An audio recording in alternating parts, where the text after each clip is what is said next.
नमस्कार दोस्तों, आज हम आपके लिए लेके आए हैं संस्कृत का क्वेश्चन आंसर लघु उत्तरीय एवं श्लोक।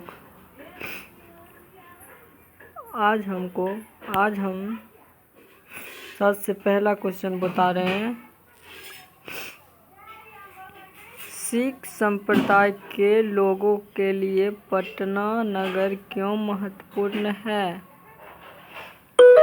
देखिए दोस्तों, गुरु अर्जुन देव पटना सिटी में जन्म लिए। पटना सिटी में सभी सिख धर्म गुरु पधारे थे। 10वें गुरु गोविंद सिंह का गुरुद्वार भी यहीं है, इसलिए इस पवित्र स्थल का सिख संप्रदाय में बड़ा महत्व है। प्रश्न नंबर दूसरा, कर्ण कौन था, उसकी क्या विशेषता थी? हम बहुत लॉन्ग में लिखे हैं आंसर, आप सिर्फ लिखिएगा। कर्ण सूर्य और माता कुंती के बेटा हैं, बस। अब हम तीसरा क्वेश्चन बताते हैं। कवि दामोदरदास गुप्त के अनुसार पाटलिपुत्र कैसा नगर है? देखिए, दामोदर गुप्त नामक कवि ने स्वलिखित कुतुनिम तरनी काव्य में पटना के संबंध में लिखा है कि प्राचीन भारतीय नगरों में अग्रणी पटना गंगा के किनारे बसी विचित्र महानगर है। पृथ्वी का तिलक, विद्वानों की निवास स्थली पटना नाम का महानगर स्वर्ग से भी सुंदर स्थान है। अब तो अगला क्वेश्चन देखते हैं, आप स्क्रीनशॉट ले लीजिएगा।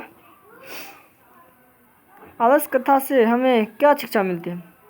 आलस कथा से हमें यह शिक्षा मिलती है कि आलस कथा सबसे बड़ा रोग, दुश्मन और शत्रु होता है, और आलस की गति करने के लिए संसार में कोई नहीं है दयावानों के सिवा।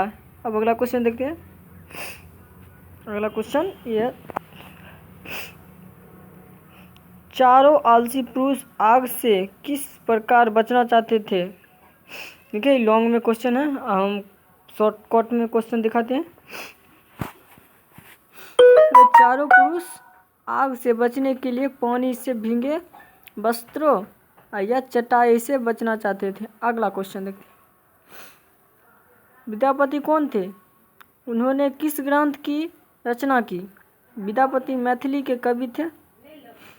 उन्होंने पुरुष परीक्षा नामक कथा ग्रंथ की रचना की और मैथिली, अवहट तथा संस्कृत तीनों भाषाओं में ग्रंथ रचना की। देखिए, स्क्रीनशॉट ले लीजिए। अब हम अगला क्वेश्चन बताते हैं। सर्व शुक्ला सरस्वती किसे कहा गया है और क्यों? विजयांग को सर्व शुक्ला सरस्वती कहा गया है क्योंकि विजयांग नीलोत्पल दक्ष के समान थी, अर्थात श्याम वर्ण होते हुए भी संस्कृत ने उसकी रचना हृदय को आह्लादित करती थी, अतः दंडी ने उसे सर्व शुक्ला सरस्वती कहा। अब अगला क्वेश्चन ये देखिए दोस्तों, ये 5 नंबर का क्वेश्चन है, इसलिए थोड़ा लॉन्ग में लिखे। संस्कार संस्कृति का उपकरण है जो व्यक्तित्व की रचना करता है। संस्कार 16 है। विवाह संस्कार के बाद ही मनुष्य गृहस्थ जीवन में प्रवेश करता है। विवाह पवित्र संस्कार है जहाँ विविध विद्वान कर्मकांड होते हैं। उनमें वाग्दान यानी वचनबद्धता, मंडप निर्माण यानी मंडवा, वधू के घर पर वरपक्ष को स्वागत,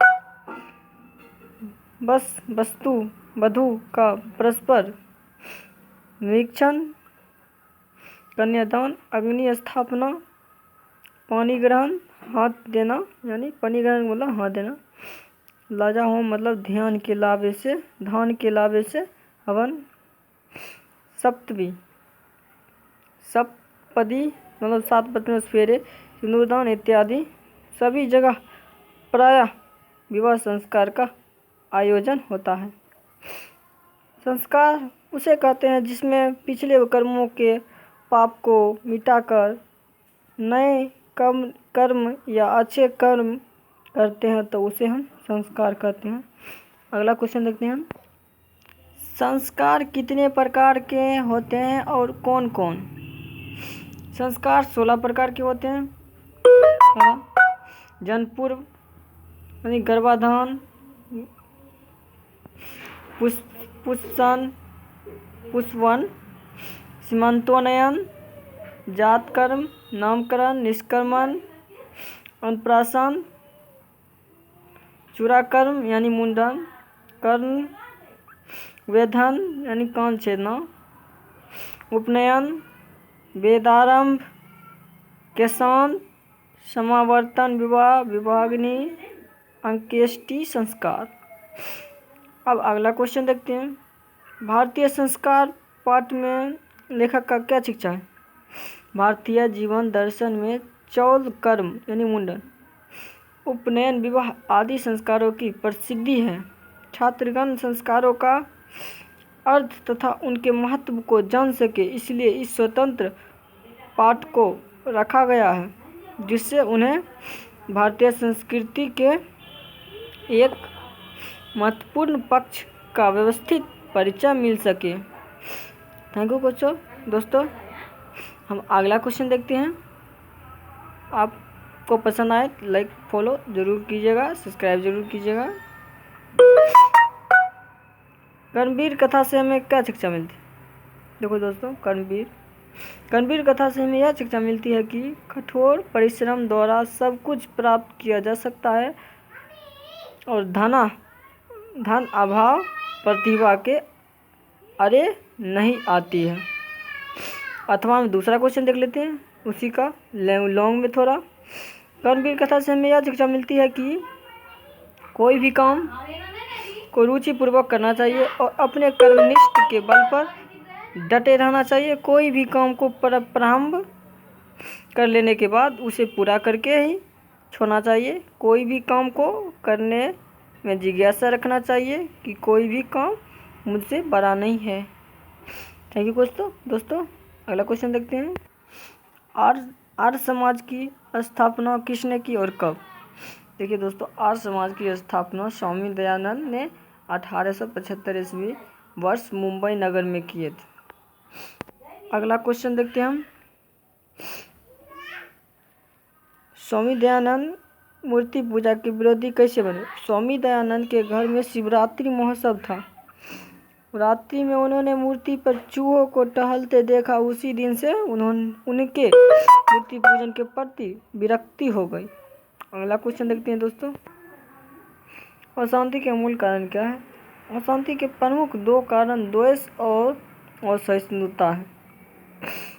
तदनंतर जातिवाद, धर्मवाद 2 कारणों से पनपे हुए अन्य कारण माने जा सकते हैं। अशांति प्रसारित करने में स्वार्थपरक राजनीतिज्ञों की महत्वपूर्ण भूमिका होती है। थैंक यू दोस्तों, आज इतना ही और फिर मिलेंगे अगला वीडियो के साथ। सब्सक्राइब जरूर कीजिएगा, अच्छा लगे तो।